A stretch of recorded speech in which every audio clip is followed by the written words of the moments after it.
Ladies and gentlemen, this is Adesh and welcome to my comedy. So ഞാൻ ഇന്നൊരു Malayalam cinema കണ്ടു. മലയാളം സിനിമയിൽ ഇപ്പൊ എവിടെ നോക്കിയാലും സിനിമയ്ക്കുള്ളിലെ സിനിമ. എന്നാൽ അങ്ങനത്തെ ഒരു പടം ഇപ്പൊ വന്നിട്ടുണ്ട്. സിനിമയ്ക്കുള്ളിലെ സിനിമ ഇതുവരെ കണ്ടിട്ടുണ്ടാവും. സിനിമയ്ക്കുള്ളിലെ സിനിമ പാക്കണമാ ആശാൻ. നമ്മുടെ ഇന്ദ്രൻ ചേട്ടൻ, ജോമോൻ ജ്യോതിർ, ശോഭി തിലകൻ ഇവരൊക്കെ അഭിനയിച്ച പടമാണ് ആശാൻ.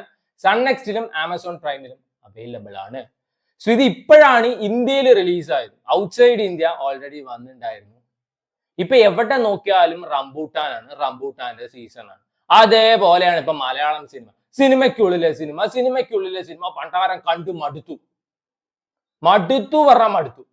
സിനിമയെ രണ്ട് രീതിയിൽ കാണുന്ന ആൾക്കാരുണ്ട്. ഒന്ന് വന്നിട്ട് സിനിമയാണ് എന്റെ പാഷൻ, ഞാൻ വന്നിട്ട് ഡയറക്ടർ ആവാൻ വേണ്ടി ജനിച്ചതാണ് അല്ലെങ്കിൽ ആക്ടർ ആവാൻ വേണ്ടി ജനിച്ചതാണ് എന്നൊക്കെ പറഞ്ഞ് നടക്കുന്നവരുണ്ട്. അവർക്കൊക്കെ ചിലപ്പോൾ കണക്ട് ചെയ്യാൻ പറ്റുമായിരിക്കും ഇങ്ങനത്തെ പടങ്ങള്. ഞാനൊക്കെ സിനിമയെ പ്യുവർ എന്റർടൈൻമെന്റിന് വേണ്ടി കാണുന്നതാണ്. ഈ സ്ട്രെസ് കളയാനും ഓവർ തിങ്കിങ് കളയാനും വേണ്ടി കാണുകയാണ്.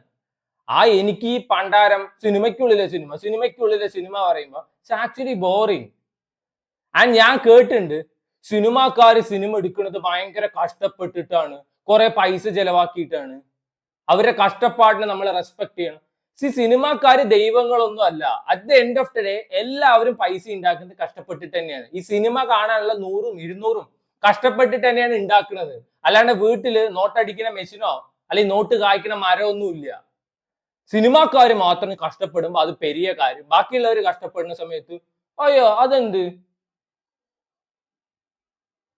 സിനിമാക്കാര് സിനിമ എടുക്കുന്നത് പ്രോഫിറ്റിന് വേണ്ടിയിട്ട് തന്നെയാണ്, പൈസ ഉണ്ടാക്കാൻ വേണ്ടി, നാട്ടുകാരെ നന്നാക്കാൻ വേണ്ടിയിട്ടൊന്നുമല്ല. ഇവരുടെ ടെക്നീഷ്യൻസ് തൊട്ടിട്ട് ഇവരുടെ cast crew everybody is getting paid. അല്ലാതെ ആർക്കും പൈസ കൊടുക്കാതെ ഒന്നും ഇരിക്കുന്നില്ല. നാടിനെ നന്നാക്കാൻ വേണ്ടിയിട്ടൊന്നും അല്ല ഇറക്കുന്നത്. ഈ OTT സബ്സ്ക്രിപ്ഷൻ എടുക്കുകയാണെങ്കിലും തിയേറ്ററിൽ ടിക്കറ്റ് എടുക്കുകയാണെങ്കിലും 200 രൂപയ്ക്ക് 200 രൂപ തന്നെ വേണം. അത് ഉണ്ടാക്കുന്നത് കഷ്ടപ്പെട്ടിട്ടാണ്, വീട്ടിൽ വെറുതെ ഇരുന്നിട്ടല്ല. അപ്പൊ അത്രയൊക്കെ റെസ്പെക്റ്റേ കൊടുക്കാൻ പറ്റൂ. സിനിമാക്കാര് ദൈവങ്ങളാണ്. സോ ഈ സിനിമ തുടങ്ങുന്ന സമയത്ത് തന്നെ കുറച്ച് സീൻസ് ഒക്കെ ഭയങ്കര ബോറിംഗ് ആയിരുന്നു. ഈ മറ്റേ ജോമോൻ ജ്യോതിറും ഫ്രണ്ട്സ് ആയിട്ടുള്ള കുറെ പരിപാടിയൊക്കെ ഉണ്ട്. കാണുമ്പോൾ തന്നെ ബോറിംഗ് ആയിട്ടാണ് തോന്നിയത്. ഒരു ലൈഫ് ഇല്ലാത്ത പടമായിട്ടാണ് എനിക്ക് പേഴ്സണലി തോന്നിയത്. പലർക്കും ഇത് നല്ല സിനിമയായി തോന്നിയിട്ടുണ്ടാവും, അതൊക്കെ ഓരോരുത്തരുടെ അഭിപ്രായമാണ്. എനിക്ക് ഇത് ഭയങ്കര ബോറിംഗ് പടമായിട്ടാണ്, ലിറ്ററലി ഒരു വേസ്റ്റ് പടമായിട്ടാണ് തോന്നിയത്. അപ്പൊ ഞാൻ വിചാരിച്ചു പോകെ സിനിമ കേറും, സിനിമ കാണാൻ ഒരു ഇൻട്രസ്റ്റ് കിട്ടുന്നുള്ളു. ജോമോന് ഒരു അസിസ്റ്റന്റ് ഡയറക്ടർ ആവണം, പിന്നീട് അങ്ങോട്ട് ഒരു ഡയറക്ടർ ആവണം.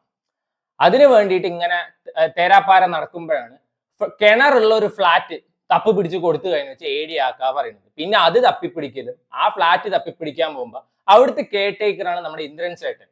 ആൾക്കൊരു റോള് കൊടുത്താൽ മാത്രമേ ഫ്ലാറ്റ് തരുള്ളൂ പറയുന്നത്. ക്ലീശേ, കണ്ട് മടുത്ത സാധനം. പിന്നീട് നടക്കുന്ന പരിപാടിയൊക്കെയാണ് പറഞ്ഞു പോകുന്നത്. സോ ആദ്യത്തെ കുറച്ച് സീൻ ബോറിംഗ് ആണെങ്കിൽ ഈ സിനിമ ഷൂട്ടിംഗ് തുടങ്ങിയതിന് ശേഷം വെറുപ്പിക്കലിന്റെ പീക്കാണ്. അയ്യോ ദിസ് ഇസ് വെരി ഇറിറ്റേറ്റിംഗ്. എനിക്ക് ഭയങ്കര ബോറിംഗ് ആയിട്ട് തോന്നി. പലപ്പോഴും ഞാൻ ഇരുന്ന് ഉറങ്ങി, പിന്നെ ആദ്യം വെച്ച് വീണ്ടും കാണുമായിരുന്നു.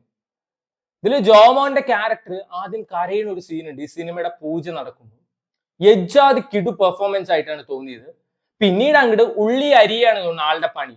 ഏത് നേരം കരഞ്ഞോണ്ടാണ്, ഈ ടച്ച് മീ നോട്ട്, തൊട്ടാവാടിയെ പോലെ.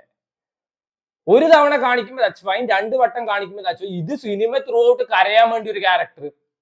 ശോഭി തിലകൻ ഉണ്ട്, ഭയങ്കര കലിപ്പൻ. നേരം ബസ് ഇടിച്ച് പൊളിക്കുന്ന കാണാം. വെറുപ്പിക്കലായിരുന്നു. ഉദയനാണ് താരം സിനിമ കാണുമ്പോൾ, അതും സിനിമയ്ക്കുള്ള സിനിമ, ദാറ്റ് വാസ് എ ക്ലാസിക്. അത് കാണുന്ന സമയത്ത് ലാലേട്ടൻ ആ സിനിമ എടുക്കണം, ആ സിനിമ ഹിറ്റ് ആവണം. നമുക്ക് അങ്ങനെ ഒരു ഇമോഷണൽ കണക്ഷൻ ആ പടത്തിന് കിട്ടും. ഇത് വന്നിട്ട് അയ്യോ മനുഷ്യന്റെ ഉയിരെടുക്കാൻ വേണ്ടി ഇറക്കിയ ഒരു പടം. ഒന്നെങ്കിൽ പടം സ്പൂഫ് ആണെങ്കിൽ സ്പൂഫ് ആയിട്ട് എടുക്കുക, അതിന്റെ ഇടയിൽ ഇമോഷണൽ കുത്തിക്കേറ്റിൽ വേണ്ട, അല്ലെങ്കിൽ ഔട്ട് ആൻഡ് ഔട്ട് ഇമോഷണൽ കണക്ഷനുള്ള ഒരു പടം എടുക്കുക.